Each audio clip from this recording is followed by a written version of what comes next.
NIPA واقعہ کے M C نے حادثے کا ذمہ دار بی آر ٹی اور نجی اسٹور انتظامیہ کو قرار دے دیا۔ کے ایم سی نے نیپا فلائی اوور کے قریب کھلے مین ہول میں گر کر جاں بحق ہونے والے بچے کے ساتھ پیش آنے والے واقعے کا ذمہ دار بی آر ٹی تعمیرات اور نجی اسٹور کے انتظامیہ کو قرار دے دیا۔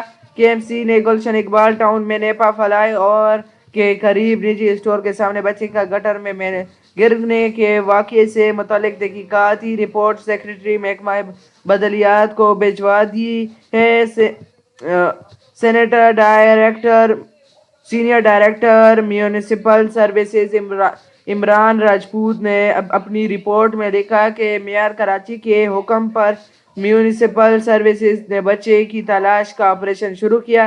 گلشن ٹاؤن کا لنک نالے سے بچے کی لاش برآمد ہوئی۔ رپورٹ میں کہا گیا کہ معائنے میں ثابت ہوا کہ حادثے کی وجہ بی آر ٹی تعمیرات تھی۔ بی آر ٹی منصوبے کی کھدائی کے باعث نالے کے پورے نکاسی کے نظام شدید نقصان پہنچایا۔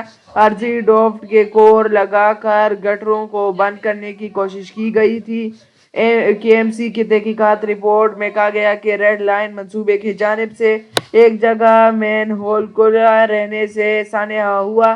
یہ طریقہ کار اور غیر معیاری ڈھکن کبھی کے ایم سی نے استعمال نہیں کیے۔ رپورٹ میں کہا گیا کہ بی آر ٹی نے کام شروع کرنے سے پہلے کے ایم سی کو آگاہ نہیں کیا۔ کھدائی بی آر ٹی نے کی اور بعد میں صورتحال کو نظر انداز کیا۔ نجی اسٹور انتظامیہ اور بی آر ٹی کی وجہ سے بچہ گٹر میں گرا۔ افسران کو نگرانی میں کھدائی شدہ تمام حصے بھر دیے گئے ہیں۔